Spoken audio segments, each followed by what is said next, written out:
thank you. Tough story there. Sure is. This Thanksgiving, Christopher Savoy will once again celebrate without his son and daughter. It's been 7 years since his two kids were abducted to Japan, and the Franklin man feels abandoned by the U.S. government all over again. News Channel 5 Chief Investigative Reporter Phil Williams first told Savoy's story, and tonight he's still on the case.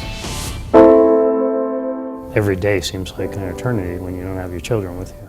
7 years after his children were abducted to Japan, all Christopher Savoy has are his memories and these old photos. I have no idea even what they look like now, today. And that's horrifyingly sad for a parent. His son Isaac, now 16, a young man no longer the little boy seen in these images. His daughter Rebecca, now 14. In 2009, they were yanked from their dad's life after his ex-wife Norika abducted them to her home in Japan.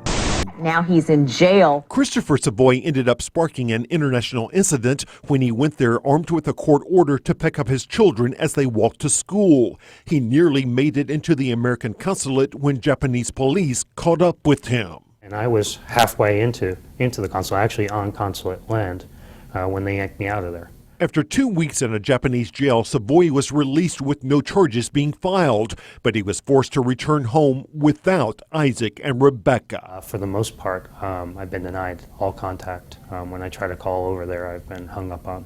Even in the midst of natural disasters like hurricanes, typhoons over there and whatnot, I've called over, and the answer is the kids are fine, click. For the last 7 years, he's depended on the State Department to keep track of his children and to push the Japanese government for a resolution. But recently, he was informed that the U.S. government would no longer advocate on behalf of Isaac. So basically, they've given up.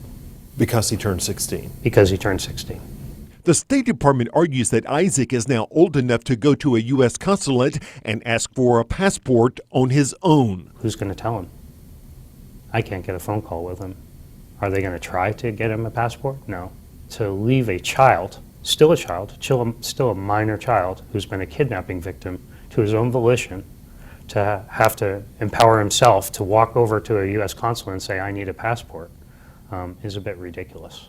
How much do you think about the children? Christopher Savoy says he does find comfort in the fact that as a result of his case, Japan ended up signing the Hague Convention, an agreement on international child abductions, even though he says the country has not reformed its domestic laws to actually help parents like him get their children back. Not one American child has been returned to an American parent by means of a court order under the Hague. Not one. There have been court orders asking for the return. But unfortunately, there's no enforcement mechanism. I'm a father who has been unable to meet with his children. These days, Savoy finds meaning in his work with a group that advocates on behalf of abducted children. Hi, Rebecca. Thank you for your letter. And a letter he received from Rebecca this fall gives him hope. I love my children, and that love sustains me and gives me hope that someday they'll be back with me. Do you think you'll ever see them again? I hope I do. I really hope I do. I hope every day I do. Phil Williams, News Channel 5 Investigates. If you want more information about the group that's working on those kinds of international abductions, go to our website, newschannel5.com.